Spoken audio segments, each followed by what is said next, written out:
Hey, I've got some horrifying stories from Reddit. Strange, unsettling, the kind that make you think. Some might even stay with you longer than you'd like. If you enjoy this kind of content, consider subscribing. I'm aiming for 1,000 subscribers before the month ends, and every sub helps. Alright? Let's get into it. My wife has been peeking at me from around corners and behind furniture. It's gone from weird to terrifying. My wife Lynn and I have been together for 6 years and married for 11 months. Our entire history together has been very normal, and never once have I noticed any weird behaviors or red flags. I can't stress enough how out of character this whole thing is for her. Lynn is very kind, intelligent and thoughtful. She's always been the no-nonsense type of person. Being childish or trying to scare me is not something she'd normally do. She doesn't even like watching horror movies. When we first started dating, she agreed to watch The Shining with me because she knew how much I loved horror. She was so scared that she didn't even make it through half of the movie before we had to turn it off. She isn't into anything creepy and has never been into pranks. It's just not her cup of tea, and that's fine. But that's what was so strange about this. It's just so unlike her. I should also add that she never had any mental health issues, and as far as I'm aware, it doesn't run in her family. I know some people are able to hide their mental health problems, but in the 6 years we've been together, I think I'd have seen some sort of sign. 2 months ago, I was in the kitchen making myself some coffee before work. I was running a bit late that morning and knew I wouldn't be able to make it to Dunkin' Donuts for my usual morning fix. I took a sip of my coffee as I hurried down the hall towards the front door when I happened to notice Lynn peeking at me from around the corner ahead of me. I could only see her eyes and a strand of her long dark hair hanging against the wall. The rest of her body was concealed behind the corner. I nearly spilled my coffee when I saw her. I did burn the shit out of my lips. "Geez, Lynn," I said, wiping a few drops of coffee from my pants. "You scared the shit out of me." She immediately popped out of view like a little kid that had been caught. I heard her scurry off towards the living room, and by the time I got to the front door, she was out of sight. It was really weird, and just totally out of character for her, like I said. But I also found it kind of funny that she was being more playful and a little less serious. I shouted that I loved her and called her a weirdo. As I shut the door behind me, I heard her laughing. Her behavior was a bit odd, but it certainly wasn't something to call a priest over. I forgot about it by lunch, and by the time I got home, she was her normal self. I didn't bring it up, and neither did she, and life went on. The next incident happened 3 days later. It was around 2 a.m., and I had woken up to get a drink. I was standing at the kitchen island, jug of OJ in hand, when I felt a strong feeling that I was being watched. For whatever reason, I looked down at the floor and saw my wife's smiling face staring back. She was peeking at me from the other side of the island, staring up at me with wide, unblinking eyes and grinning like the Cheshire Cat. I screamed, I'll admit it, not out of irritation but fear. For some reason at that moment I was scared.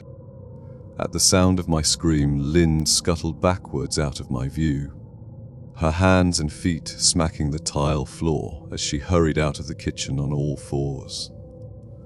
I didn't run after her, or even yell after her. I just stood there frozen in shock, wondering what fuck had possessed her to do that. It took me a little longer than I'd like to admit to go back upstairs, but I eventually did. When I got to our bedroom, Lynn was lying on her side asleep, or at least pretending to be. I stood there for a while, watching her breathing to be sure she really was asleep. I had the feeling she might jump out at me the moment I got into bed. But she didn't. I climbed into bed, and she didn't even move. Her breathing was soft and deep, and I was starting to wonder if I'd dreamt the whole thing. The next morning I waited for her to come down for coffee, and after handing her a mug and kissing her cheek, I decided to ask her about it. "What was that about last night?" I asked, keeping my tone light so I didn't offend or embarrass her. She frowned over her cup of coffee, shaking her head like she had no clue what I was referring to. "You were peeking at me again, from over there," I said, pointing to the spot on the floor by the kitchen island. She followed my gaze, and when she looked back at me, she burst out laughing. She laughed so hard that I couldn't help but join her. "You creep me the fuck out sometimes, you know that," I said. She giggled and set her cup on the counter and wrapped her arms around my neck. "You creep me out all the time, so I guess we're even," she teased. We said our goodbyes and left for work. As I drove, I kept thinking about how creepy it had been seeing her grinning at me from behind the island like that. The sounds her hands made on the floor as she crawled away. I told myself she was just trying to be silly, just trying to join me in my love of all things horror.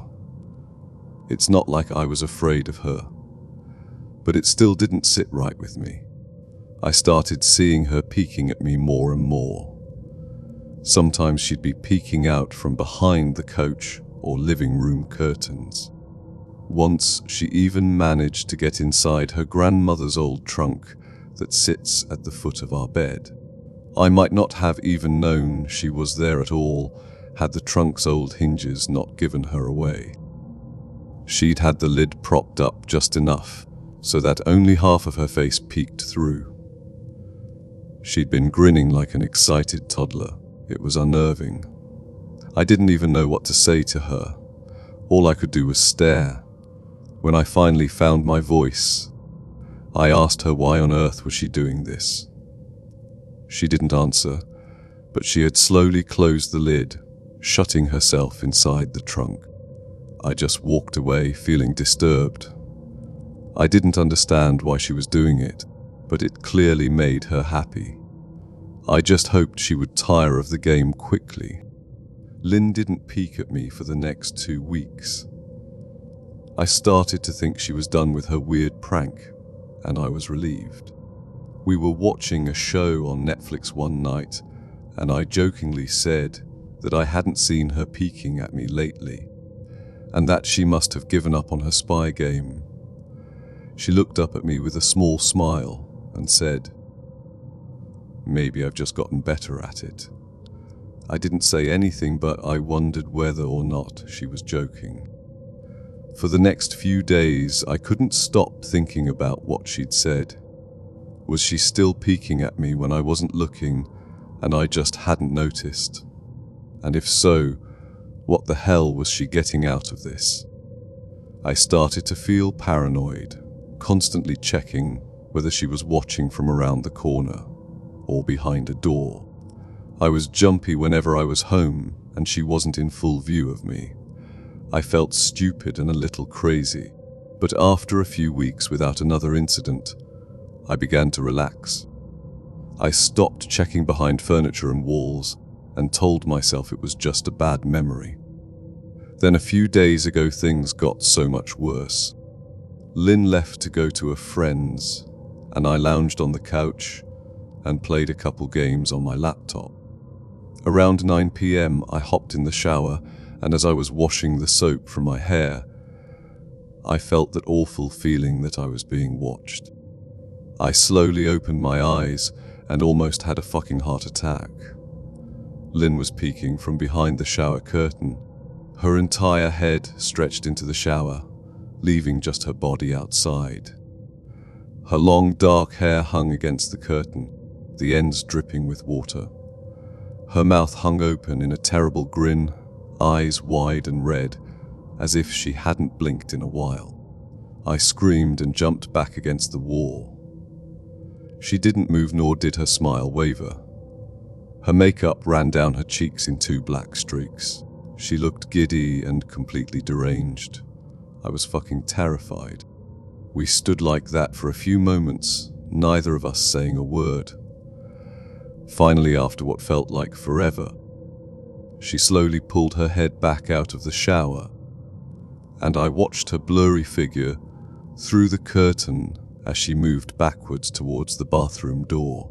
A second later, the bathroom door slammed shut, hard enough to rattle the mirror.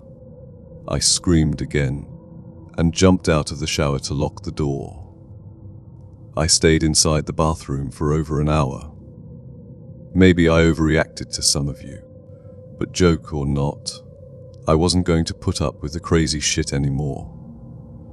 That's what I kept telling myself as I paced in my bathroom, stopping to listen at the door every few minutes.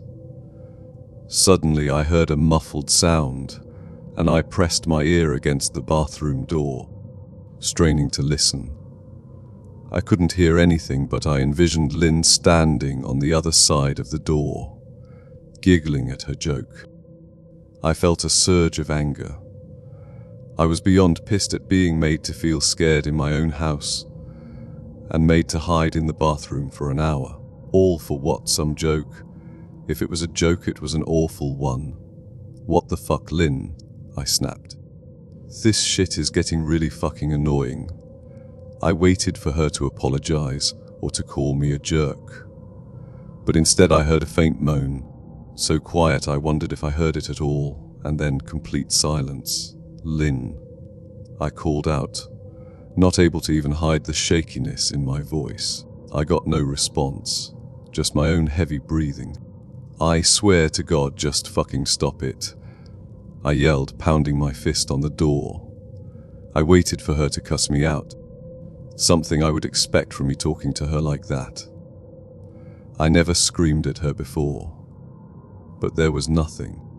Just the occasional drip from the shower head. I won't deny that I was scared, too afraid to open the damn door and face my own wife. I waited another 30 minutes or so, which feels like a fucking lifetime when you're scared. Finally, I decided I wasn't going to spend the night hiding in my bathroom, so I got down on my knees and peered under the door. I almost expected to see her face peeking back at me, but thankfully I didn't. I could see straight down the hallway to the top of the stairs, but no Lynn. I didn't know if I should be happy about that or not. I looked for a few minutes, waiting to see her head pop up over the top step, but it never came.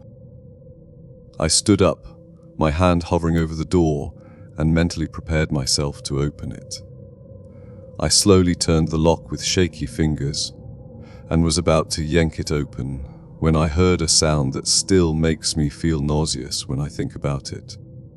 A moan, louder than before. But this time I was able to tell just where it was coming from. I turned my head to the closet door, as if in slow motion, and locked eyes with my wife, who was peeking out at me from the slight gap. Her eyes were still wide as ever, and her mouth was hanging open in the most grotesque, gaping smile I'd ever seen. I didn't even scream. I was too scared for even that. Her hands were clasped to her chest, body trembling with sheer delight, as if she could barely contain her excitement. A short, raspy moan bubbled up from her throat, deep and raw, sending a shiver through my entire body.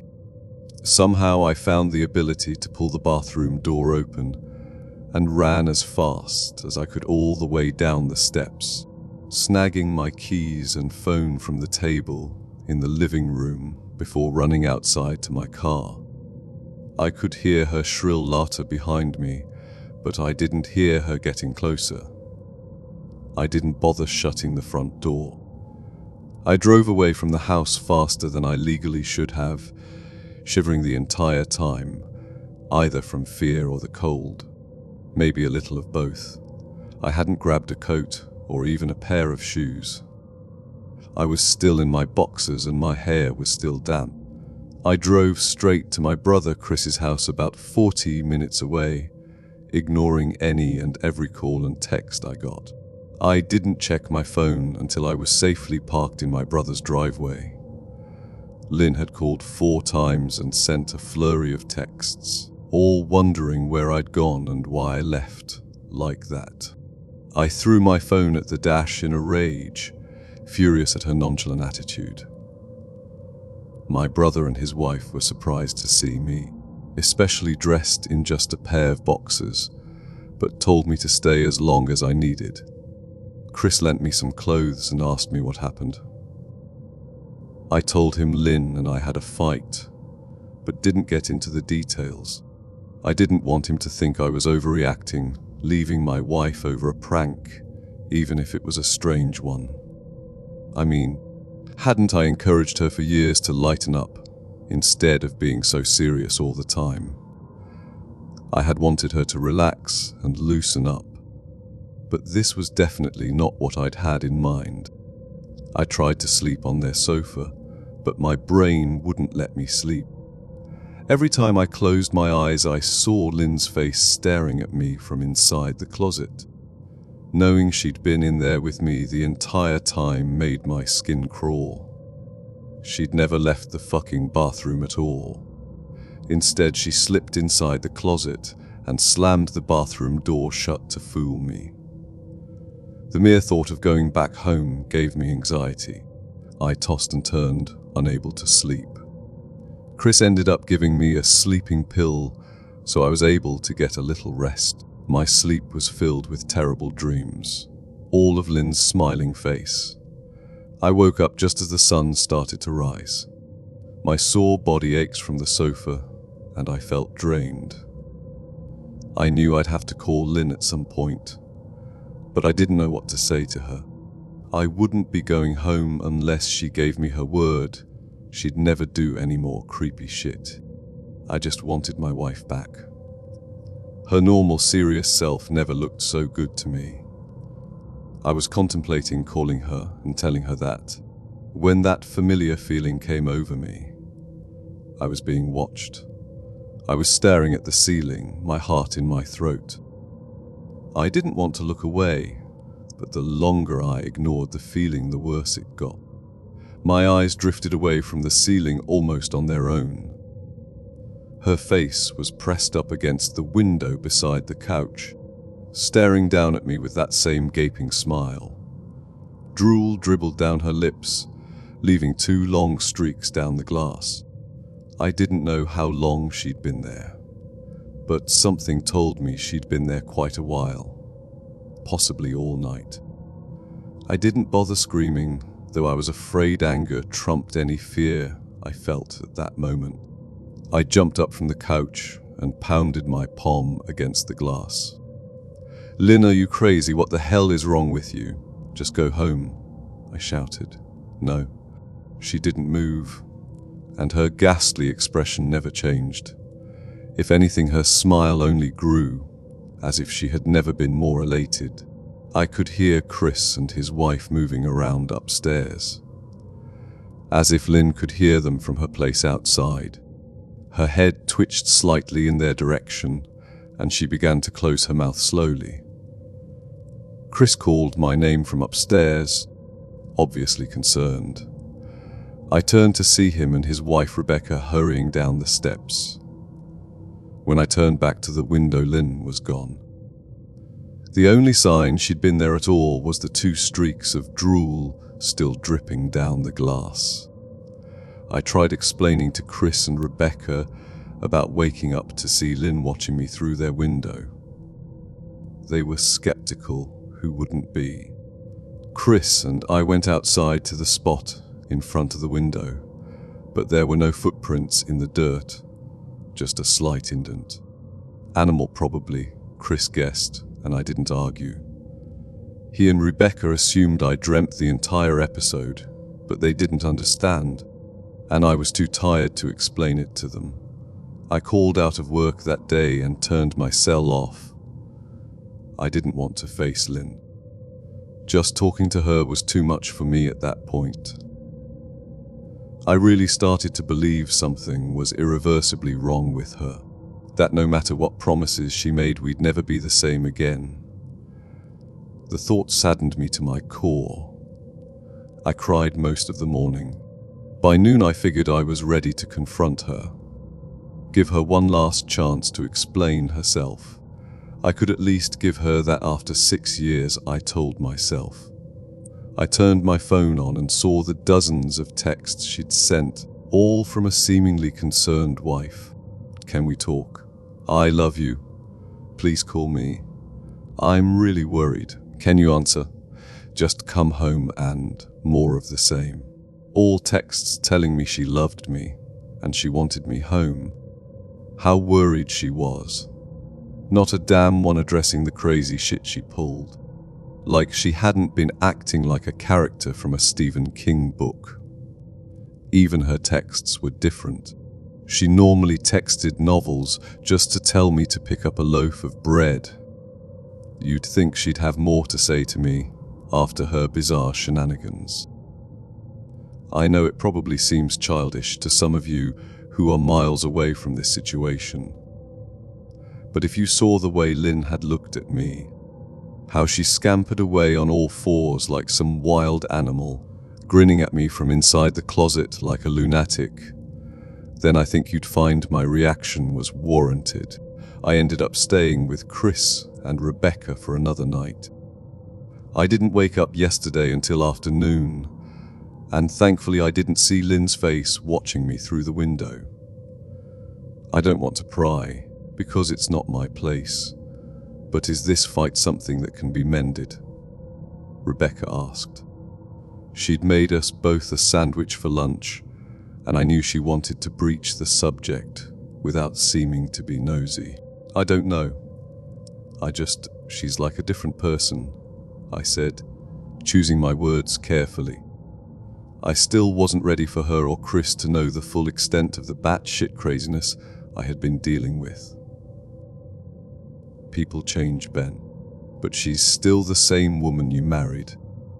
Maybe you both just need to talk through your issues. Whatever's going on, I'm sure it can be fixed, she said, ever the peacemaker. I think it's beyond that now. I don't think talking would help. I just don't trust her, I said. The words stung in my heart. I missed and loved my wife. But how could I live with someone like that? Living in constant fear didn't sound too appealing. Lynn loves you. She has to be absolutely crushed, she said. I don't know about that, I said. Well, she certainly seemed like it to me. I've never seen her so upset. Very much unlike the Lynn I know, Rebecca said, shaking her head sadly. It took a full minute for her words to really sink in, and when they did, I felt dread worming its way through my skin. Wait, what do you mean, you saw her? You saw Lynn? I asked, my mouth suddenly dry. Rebecca nodded casually as if that fact wasn't nightmare fuel. Maybe for her it wasn't. She stopped by this morning just after Chris left for work, she said, cleaning the plates from the table. I didn't see her car though. Maybe she took an Uber or something. Beck, what did she say? Did she come inside? I asked, sweat starting to break out on my forehead.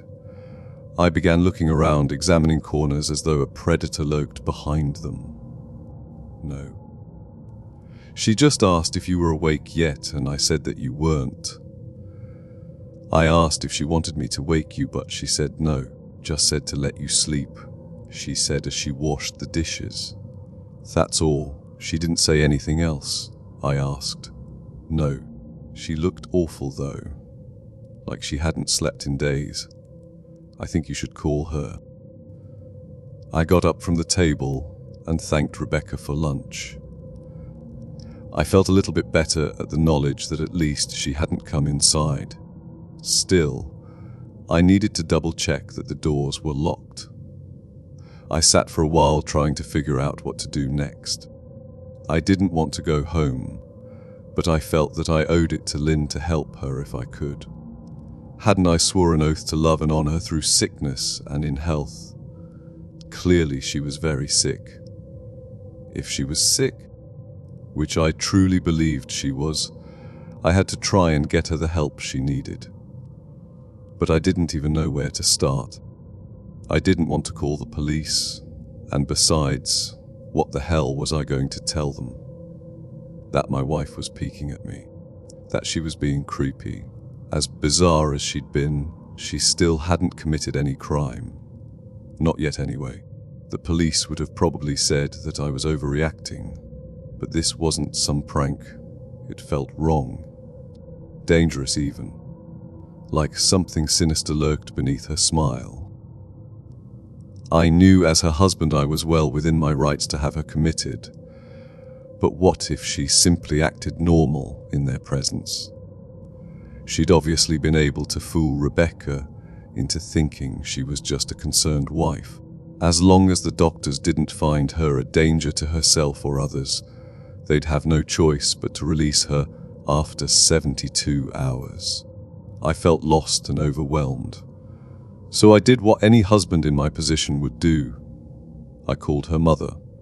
I didn't want to, believe me. Her mother, Marianne, and I were never on the best of terms. We'd never fought or anything like that. She just wasn't a very warm person and wasn't really easy to get along with. She hardly ever smiled, and when she did, only her lips would move into a thin-lipped smile, leaving her eyes as blank as before. She gave off this aura that felt like she was permanently on the offensive. I'd only met her twice, and both times were for such short visits. I got the impression she didn't approve of me for her daughter. Lynn always ushered us out quickly, as she didn't want me to feel uncomfortable, which I was grateful for. Being in her mother's company felt almost unbearable, like walking on glass. I was glad when we moved 3 states away, so we didn't have to see her often. I was happy to avoid the woman, but I needed her help. I really didn't want to talk to her at all, but I had to talk to someone, and someone who knew Lynn better than I did. So I grit my teeth and did what I had to. Yes, she answered, already sounding irritated. Marianne, it's me, Ben. Do you have a minute to talk? I asked. I could hear her cluck her tongue in irritation. I'm in the middle of writing some checks, but if you insist, I suppose I can spare a moment. What is it that you want to discuss, Benjamin? She said, coolly. It's about Lynn. She's been acting strangely, and I was wondering if you had any idea whether there was something. I was quickly interrupted. It's a bit difficult to follow your rambling, Benjamin. What is that you want from me? She asked. I could almost see her standing there in her thin sweater and slacks, tapping her fingernails impatiently on the table. I wanted to know if you'd ever noticed any odd behavior, or possibly any mental health issues. I asked. There was a long, uncomfortable pause that I couldn't tell was because she was just thinking or something else. Finally, after a few seconds, she spoke. I'm not sure if this is one of your jokes, Benjamin, but if so, I don't find the humor in it. Now I do have business to attend to, as I've said, so if you don't mind, she said. But I cut her off before she could get rid of me. Marianne, it's not a joke. I'm sincerely concerned about Lynn's mental health. Her behavior has been very erratic lately. I'm very worried about her, and I figured as her mother you would be as well. I said, my frustration evident in my voice.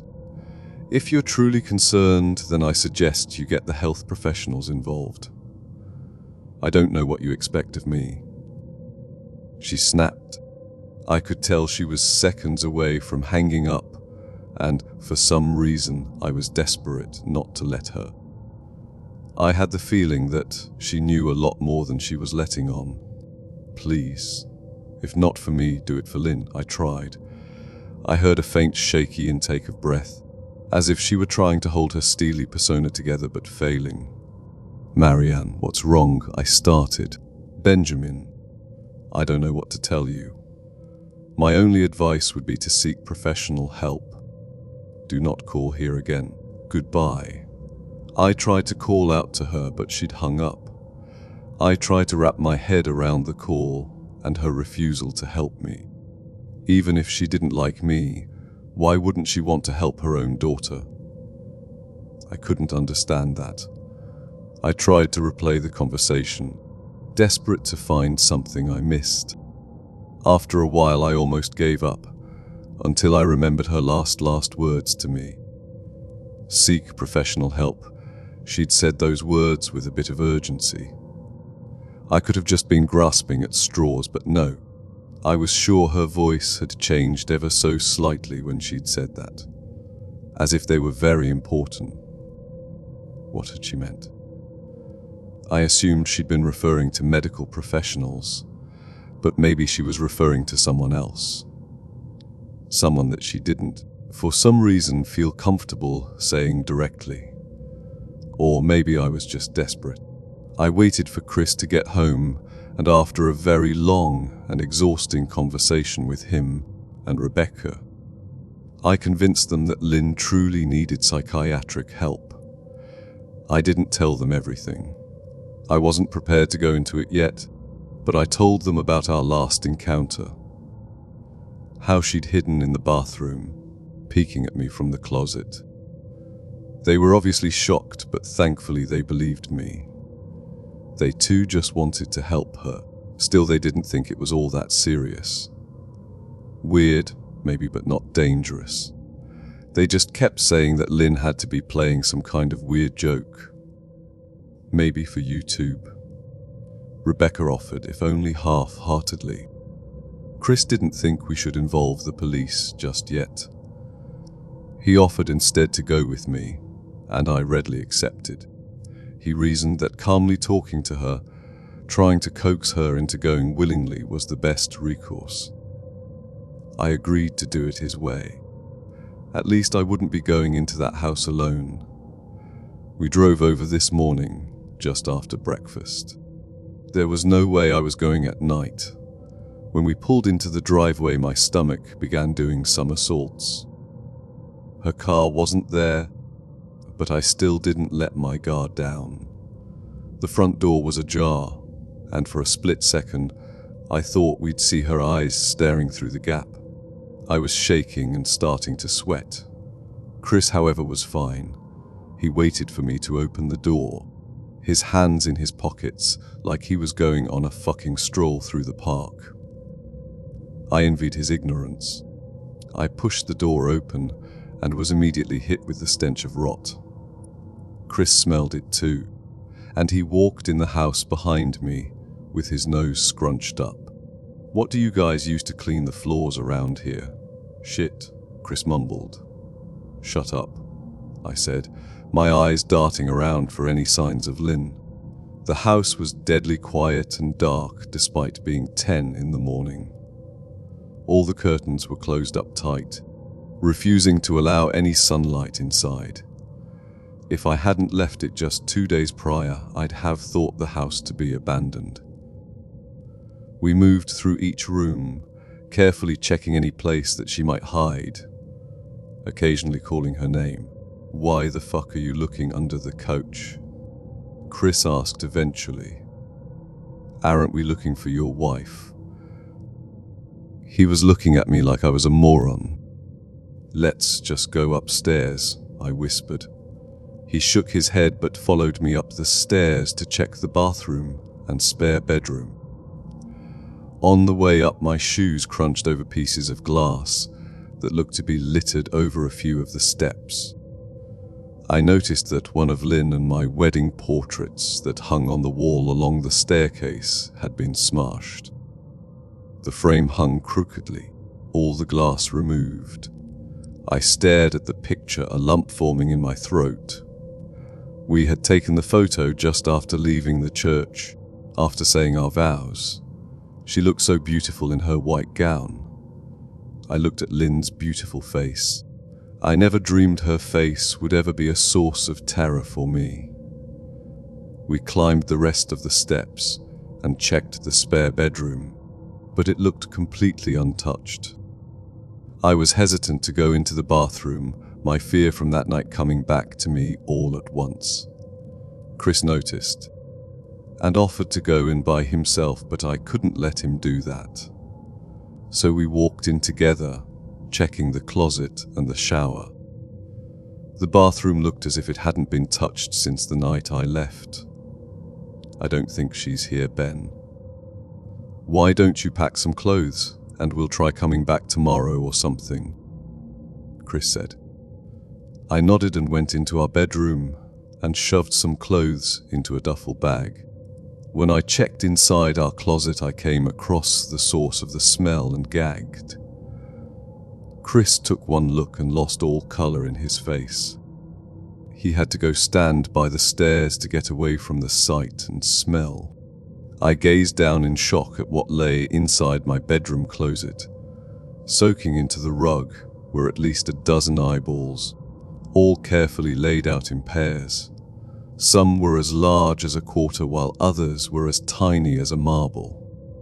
I stared down at the eyes she'd collected from small animals, and I wondered how she'd gotten them, and shuddered at the thought. Man, I thought I had it bad with Becca's shoe addiction. But fuck me. Your wife's in here collecting eyeballs, Chris said, gagging. Ben, I think we should go, he called from the hall. I'm getting nauseous. All right. I grabbed my duffel and shut the closet door on my new nightmare. I stepped out into the hall and took a deep breath of air.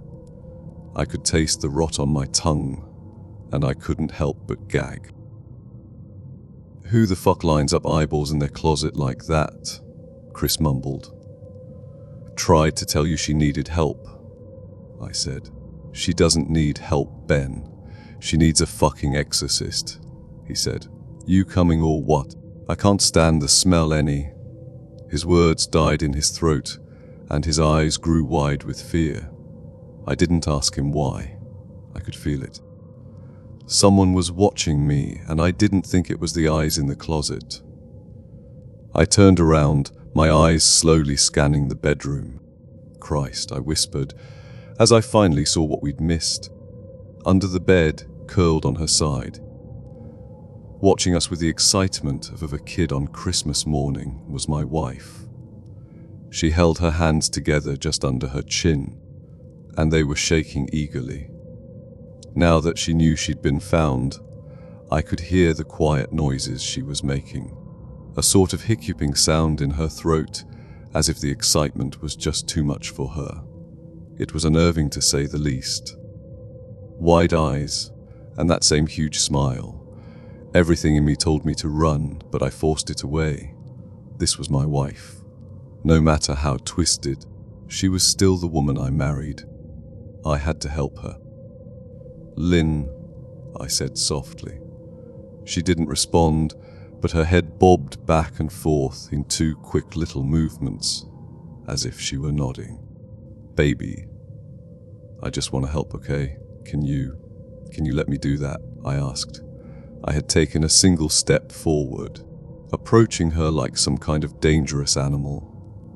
I love you, Lynn, I said softly, taking another step closer. She let a tiny moan escape her wide-open mouth, and I had to resist the urge to run. Her shoulders were starting to quiver, and her eyes grew as large as saucers. I crouched down so I could see her better, and immediately saw the blood. Her hands were covered in it. They trembled more the closer I got, as if she was barely able to contain herself. Lynn, are you hurt? You're bleeding, I said.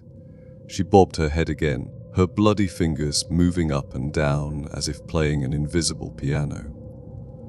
They occasionally grazed her chin, leaving smears of blood on her skin.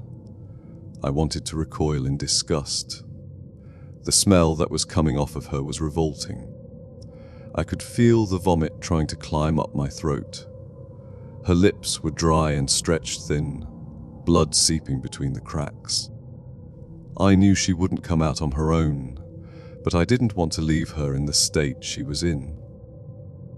I scooted closer and reached out to her. The excited hiccuping sounds got louder and her hands shook, fingers flexing. It was then that I could see the blood oozing from in between her fingers. "Oh my God, Lynn, you're bleeding," I said. Instinctively, I reached out to take her hand, but before I could even touch her, her hand sprang out towards me. A sharp pain shot through my arm, and I fell back on my ass. My arm burned, and I could see the blood dripping down onto the carpet. I looked back at her in shock and saw her grinning madly, her fingers clutching a large shard of glass. "You were right in there," Chris asked from behind me. I turned my head slightly and nodded to him, cradling my arm to my chest. When I turned back to face Lynn, I saw that her focus had shifted. She wasn't looking at me anymore, and she wasn't smiling anymore either. She was staring past me, her eyes glaring at Chris the way a hungry lion might stare at an antelope. Her mouth was still hanging open, but it was twisted into a snarl. I got to my feet and began walking backwards down the hall, afraid to take my eyes off her. "Are you bleeding?" Chris asked. The moment the words left his mouth, Lynn started fast scooting out from under the bed, the glass shard still in her fist. "Chris, run." "Go," I yelled. He must have been too afraid to move, because a second later I felt my back bump into him. He was still standing at the top of the stairs, staring at the horror that was my wife. Lynn had crawled completely out from under the bed and stood in the bedroom doorway, her face twisted in rage. Her whole body was visibly tense. Blood ran down her fingers and onto the floor. "Jesus, Lynn," Chris said. "You, playing hide and seek." I reached back and pushed him towards the steps. "Move your ass, Chris," I said as quietly but firmly as I could. Lynn bobbed her head in fast, sharp motions and began to grin, stretching her mouth open wider and wider so that her chin seemed to touch her chest. I heard Chris mutter a prayer, and then he was running down the stairs. I stood at the top of the steps, stuck between the love for a woman who clearly needed serious help and self-preservation. "I only want to help," I said, choking back tears. Her eyes focused on me once again as she slowly lifted the glass, holding it out in front of her. And then she started sprinting towards me, grinning with utter excitement. Thankfully, my body took over and I flew down the stairs, skipping 2 or 3 at a time. I made it to the front door before I felt her leap onto my back, wrapping her arms around my neck, her open mouth next to my ear so that I could hear those terrible hiccuping sounds up close. I shook her off me, knocking her to the floor. I felt a searing pain in my back as she went, but I tore open the front door and bolted to my car. Chris was standing in the front yard, talking on the phone with the police. I didn't say a word, I just ran to my car and jumped in. Chris took the hint and followed me, still on the line with 911. I watched the rear view mirror, sure I'd see her there, running after us. But I never did. I went straight to the ER and got 11 stitches in my arm and 3 on my back. The police asked a lot of questions and went back to the house to do a search, but of course, Lynn wasn't there. They advised me to stay with a friend or relative for a while and to file a restraining order as soon as I could, but none of those things would matter. Somehow I just knew. I dropped Chris off at home and went to a motel an hour away. I wanted to put as much distance between me and Lynn as I could. This is where I've been for the last 4 hours. I thought maybe the police would find her. Maybe they'd get her the help she desperately needs. But now I don't think so. Because 40 minutes ago, I got a text from an unknown number. Just 3 words. I found you. And a picture attached. The picture was dark and grainy, but I instantly knew what it was. There was no mistaking my wife's eye. I started typing this out immediately after. I don't know what to do. I'm alone and scared, and I can't help but feel that I'm being watched. My deaf girlfriend got a hearing assist dog, but the dog keeps alerting her to sounds that aren't there. My girlfriend Anaya had to wait nearly a year before finally getting matched with an energetic black lab named Trixie. But there were problems with our specially trained hearing dog from the get-go. How a hearing assist dog is supposed to work. Someone knocks at the front door, and the dog informs the owner, in this case, my girlfriend Anaya, by nudging her wet nose into her owner's leg. What? Anaya asks, spreading her hands. We're... Then the clever dog leads her to the source of the sound. Properly trained, a good hearing dog can alert its owner to the microwave, oven timer, doorbell, smoke alarm, any sound she's trained to recognize. Trixie the black lab, we were assured, was one of the brightest dogs to ever come out of her training program. But she was a little too bright because she developed an unusual habit, alerting to sounds before they happened. The first time, I was sitting on the sofa typing on my laptop when Trixie's head came up, ears perked. Telltale signs of an impending alert. She raced over to Anaya, tail wagging, and nudged her, then lead her to the front door. I frowned, because I definitely didn't hear any knocking or the bell. Anaya dutifully looked out the peephole and then turned to Trixie and scolded, "No." She walked back to me and sighed. "False alert, she gave me one this morning, while you were in the shower too." False alerts can be a problem with hearing dogs, alerting to sounds that just aren't there, hoping to get treats.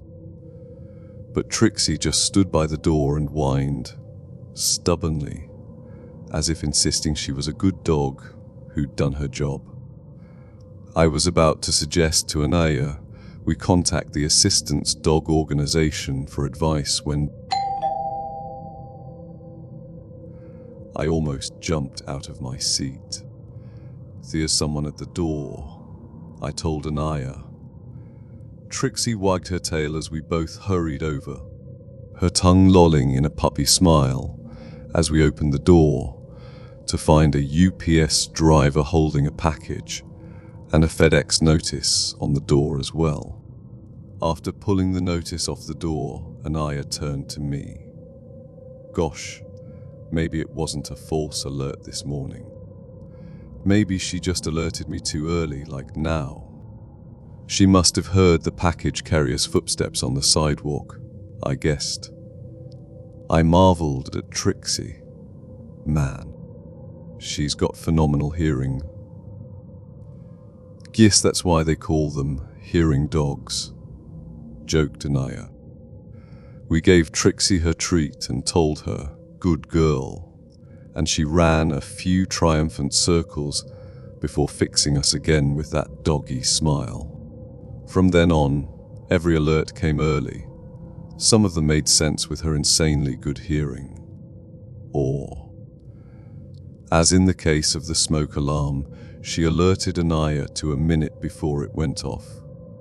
Possibly it was due to her sensitive nose picking up the burning of the French toast. But the oven timer, how was she able to alert early to that? The phone ringing. Anaya seemed unconcerned. She simply declared that Trixie was a very special dog. But I found Trixie's early alerts to border on the uncanny. It was as if she was hearing the sounds before they happened. And then came yesterday. Anaya was called into a work meeting, and since her boss has severe allergies to dogs, she left Trixie at home with me. I was sitting at the table on my laptop, working on some reports when I felt a wet nose nudge my leg. I got up to ask Trixie what the sound was, even though I'm not deaf. It's still a good idea to give Trixie the consistent practice. And she led me to the door, where I stood, fully expecting to hear a knock or the bell in about a minute. Then Trixie growled. For context, I'd never heard her growl before. She makes lots of sounds, whimpers, yips, and funny moans like she's talking. But she's a very good-natured pup and doesn't have a vicious bone in her body. Yet now, she stood tense, head down and tail lowered, the hackles along her back raised, lips curled to show sharp teeth. She continued to stare straight at the door, as if it weren't there and she could see right through it. And suddenly it struck me that whatever made her growl like that would be here at the door in seconds. Panic hit me. I snatched Trixie by the collar and dragged her with me into our hidden closet under the staircase, the one we call our Harry Potter closet. I whispered to Trixie, "Lie down and quiet." A soft growl continued to emanate from her, but I put my hand on her and she quieted until she was almost inaudible, though I could still feel the vibrating deep in her body. There was the jingle of keys in a lock, and the front door opened. Footsteps, it sounded. The cadence of those footsteps sounded like Anaya, but Trixie's low growl persisted. There was a small hole in the paneling of the stair closet, and I tried to peep through it, but all I could make out was a vague figure in the front entryway.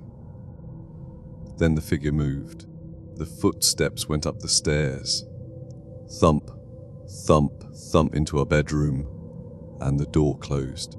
I heard the creak of the bed as Anaya, or someone else, led down for a nap.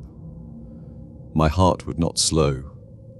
Trixie was still growling. I heard her lick her lips in the dark. But why if it was Anaya? I sent a quick text. Me, hey, where are you? Anaya, home you. Relief flooded my system. I almost came out then, but Trixie's soft whine stopped me. So I looked at my phone and hit the call button. I just needed to see my girlfriend signing on a video call, or hear her voice. Upstairs, a merry jingle rang. Trixie jolted at the familiar ringtone. It was one of the sounds she was trained to alert to. Her nose dipped as if to nudge me, but then instead she licked her lips and stood still. For some reason, she didn't want to alert. Why wasn't Anaya picking up? After the call went unanswered, I sat for a moment, and then my phone vibrated with a text. Anaya, hey. Anaya, where are you? I remained still, heart hammering, trying to decide what to do, when suddenly Trixie lunged past me, slamming into the panel door and bursting out from under the staircase. Hey, I hissed, darting after her. But instead of running upstairs, Trixie ran straight to the front door. She scratched and pawed at the door as there came a knock, and a voice from outside called, "Hello, Rosie. I lost my purse. My phone and keys were in there. Can you open them?" At the same time, just overheard, the bed creaked as someone stood. Footsteps thumped rapidly across the floor. I yanked open the door and lunged out. Anaya stood startled on the front steps, and I snatched her hand, dragging her with me into a run. Trixie ran beside us. "What's going on?" cried Anaya. "There's someone in the house," I gasped as we pelted up the block. We didn't stop until we spotted a neighbor walking his dog. I fumbled with my phone and called the police and told them, frantic, out of breath, that someone was in our house, a stranger with a key, in the upstairs bedroom. I signed as I spoke, and Anaya's eyes on me widened. Police arrived in a few minutes, but when we went back inside and searched upstairs and down, we found no trace of any intruder. Just Anaya's phone left by the bed. It had no one's fingerprints but her own. Nor had we seen anyone leave the house after our escape. We're staying with my parents now. We're still not sure who was in the house. After the whole strange incident, we're not taking any chances by going back. To be honest, I haven't really fully processed it all yet. I still don't understand how Trixie does those early alerts either. But all that matters is that thank God nothing terrible happened that day. Or should I say thank dog.